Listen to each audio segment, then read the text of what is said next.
দর্শক বন্ধু, এই ধরনের ক্রমিক সংখ্যা 4 ঘাতের সমষ্টি থাকলে আমরা কিভাবে শর্ট ট্রি ব্যবহার করব আসুন করে দেখাই। এখানে দেখুন 2 পাওয়ার 4 কত রয়েছে 16, 16 সঙ্গে 1 যোগ করে দিন, হয়ে গেল কত 17, রাইট অ্যানসার। তারপর এখানে দেখুন 3 পাওয়ার 4 কত হচ্ছে 81, 81 সঙ্গে 17 যোগ করে দিন, এর উত্তর হলো 98, হয়ে গেল রাইট অ্যানসার। তারপর দেখুন এখানে 4 পাওয়ার 4 কত রয়েছে, এখানে কিন্তু 256, 256 এর সঙ্গে 98 যোগ করে দিন, এর উত্তর হচ্ছে দেখুন 354, হয়ে গেল রাইট অ্যানসার। তারপর এখানে দেখুন 625, 625 যোগ করে দিন 354 সঙ্গে 979, হয়ে গেল রাইট অ্যানসার। তারপর এখানে দেখুন 6 পাওয়ার 4 রয়েছে, তাহলে 6 পাওয়ার 4 হচ্ছে কত 1296, তাহলে 1296 সঙ্গে এই 979 যোগ করে দিন, তাহলে এটি উত্তর হচ্ছে কত 2275, হয়ে গেল রাইট অ্যানসার।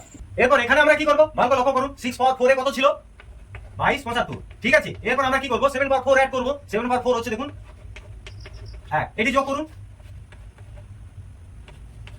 হয়ে গেল রাইট অ্যানসার। তারপর এখানে দেখুন 8 পাওয়ার 4 হয়েছে, 8 পাওয়ার 4 হচ্ছে কত, এই সংখ্যাটির সঙ্গে এই সংখ্যাটি যোগ করুন, তাহলে কত হচ্ছে দেখুন 88772, হয়ে গেল রাইট অ্যানসার। তারপর এখানে দেখুন 9 পাওয়ার 4 হয়েছে পরপর, তাহলে 9 পাওয়ার 4 থাকলে এখানে কত করব, এই সংখ্যাটি দাঁড়াচ্ছে, তাহলে এই সংখ্যাটির সঙ্গে এই সংখ্যাটি যোগ করুন, 15, 3, হয়ে গেল রাইট অ্যানসার। আর এটির উত্তর কি হবে আপনারা কমেন্টে ঝটপট জানান। আজকে আমার ভিডিওটি ভালো লাগলে লাইক ও কমেন্ট করতে ভুলবেন না, সাবস্ক্রাইব করে পাশে থাকবেন। দেখা হচ্ছে পরে নতুন টপিক নিয়ে, প্রত্যেকে ভালো থাকবেন, ধন্যবাদ।